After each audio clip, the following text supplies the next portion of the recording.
هاد الفيديو هذا خاصنا نوقفوا ليه. شحال وانتم كتسناو في هاد الفيديو هذا ديال الجيري، ولكن حنا ناس مزيانين ما غنسبوا ما غنعايروا، غادي نهضروا على الجيري، على لامبورطاسيون اللي كانت بيننا وبينهم.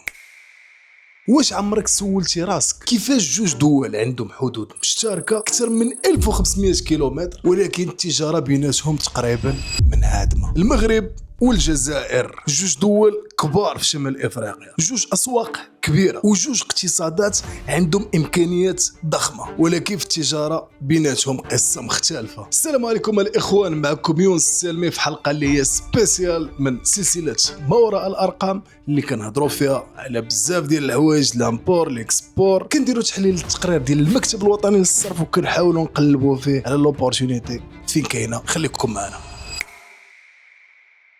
اليوم غادي نهضروا على واحد الموضوع اللي بزاف ديال الناس كيهضروا عليه سياسيا ولكن قليل اللي كيشرحوا اقتصاديا، التجاره بين المغرب والجزائر. ولكن قبل ما نبداو تخيل معايا صديقي المقاول، عندك مصنع في طنجة كتصنع منتوج، السوق الاقرب لك ماشي اوروبا وماشي الصين، السوق الاقرب لك هما الجيران الجزائر، السوق فيه اكثر من 45 مليون مستهلك، ولكن باش توصل ليها خاصك تدوز من اسبانيا ولا تركيا ولا فرنسا، خاصك تجيب عليهم دوره، حيت بكل بساطه الحدود البريه مسدوده صديقي المقاول. وهنا كتبدا القصه. خلينا دابا نشوفوا الارقام. التجاره بين المغرب والجزائر ضعيفه بزاف، في بعض السنوات ما كتفوتش حتى 200 مليون دولار. باش نفهموا هذا الرقم، التجاره بين المغرب واسبانيا كتفوق 20 مليار دولار سنويا، يعني الفرق أكثر من 100 مرة. ولكن علاش؟ السبب الأول هو إغلاق الحدود البرية من 1994، وهذا الشيء خلى التجارة المباشرة تقريبا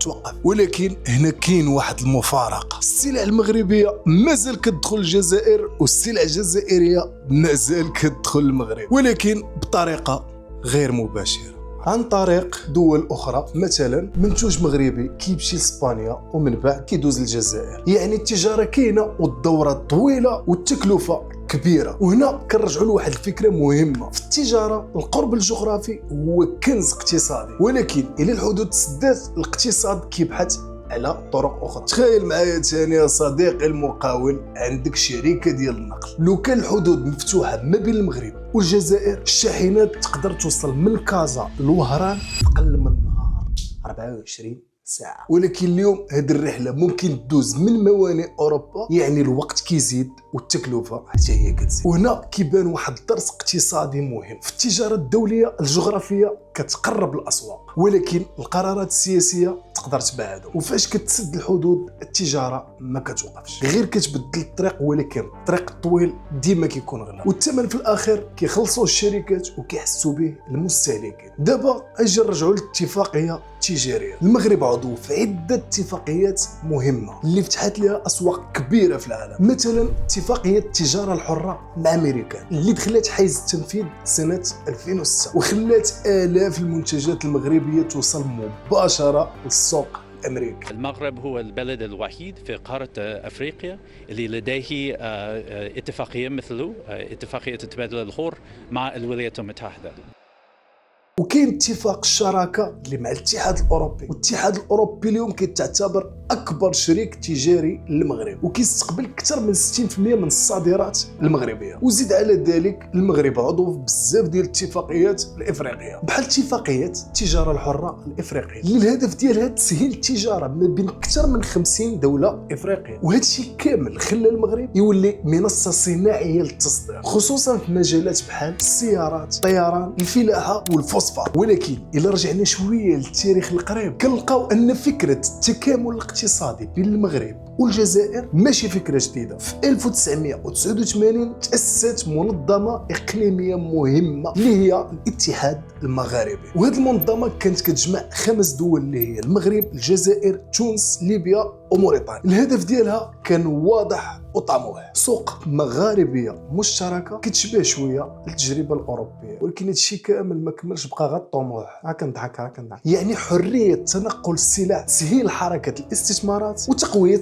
التجاره بين الدول. فكره اقتصاديه اللي كانت بسيطه ولكن قويه، بلاصه ما كل دوله تبقى خدامه كتقاتل بوحدها تخدم المنطقه كامله كسوق واحد. الاتحاد الاوروبي مثلا، حيت الا جمعنا هاد الدول الخمسه كنحصل كنحصلوا على سوق فيها اكثر من 100 مليون مستهلك، وسوق بهذا الحجم كان ممكن تولي واحده من اكبر الاسواق في افريقيا. ولكن الواقع مختلف لسوء الحظ. الفكره كاينه وكل شيء كاين، ولكن حتى حاجه ما طبقات بقى الطموح. التكامل الاقتصادي في المغرب العربي مازال ضعيف وبزاف، واليوم التجاره ما بين المغرب العربي ما كتفوتش تقريبا 3% في مجموع التجارات، وهذا رقم راه كيتعتبر ضعيف بزاف الا قارناه بمناطق اخرى. بحال الاتحاد الاوروبي اكثر من 60% من التجاره كتكون بين الدول الاعضاء بيناتهم، يعني لاعبين بيناتهم. راه وكن هاك البنان ارى المونغ، ارى البنان ارى المونغ، المهم بحال هكا. ما ديوش عليه راه بعدا ما عرفتش من القصه اللي عندي مع البنان اليوم. وهنا كيبان الفرق الكبير بين منطقه اللي فيها تكامل اقتصادي قوي ومنطقه مازال الحدود الاقتصاديه فيها ضعيفه بزاف. اما الجزائر في الاقتصاد ديالها كيعتمد بشكل كبير على النفط والغاز والبنان. لا ماشي البنان، ياك ماشي البنان،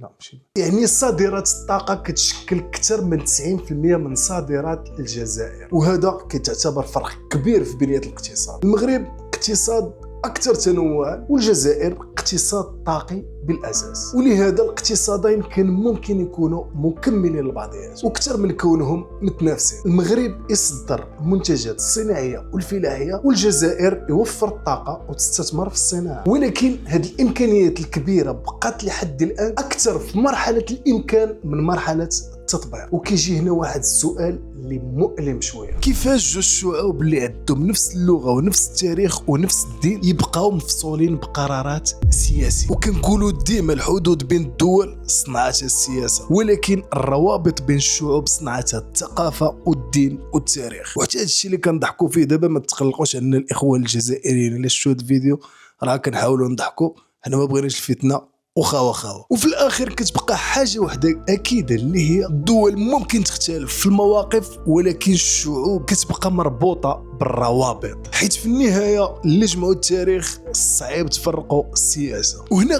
كيتطرح واحد السؤال مهم: واش فعلا التجاره بين المغرب والجزائر مستحيله؟ الجواب اقتصاديا لا، بل بالعكس. العديد من الدراسات كتقول ان فتح الحدود ممكن يرفع التجاره حتى لمليارات الدولارات سنويا بين البلدين، حيت هاد جوج اسواق قراب بزاف لبعضياتهم. اللغه اللي نفسها تقريبا، العادات الاستهلاكيه متشابهه، كسكسو حريره بحال وهذا الخليط هذا كيخلق فرص كبيره. ولكن دابا خلوني نختم بفكره مهمه: الاقتصاد ما كيعرفش العداوات، الاقتصاد كيعرف المصالح. والاسواق ما كتسولش على السياسه، كتسول على الثمن والجوده والقرب الجغرافي. ولهذا كنقول ديما التجاره ماشي غير تبادل السلع، التجاره هي تبادل الفرص. وقبل ما نختم، تخيل معايا صديقي المقاول كون كان عندك جوج ديال الاسواق كبار وحده بعضياتهم، وسوق ثالث بعيد بالاف الكيلومترات، فين غادي تمشي اولا؟ غالبا غادي تختار الجار، حيت في التجاره كاين واحد القانون بسيط: في التجاره العالميه خاص اللي يكون قريب جغرافيا يكون قريب اقتصاديا، حيت القرب الجغرافي هو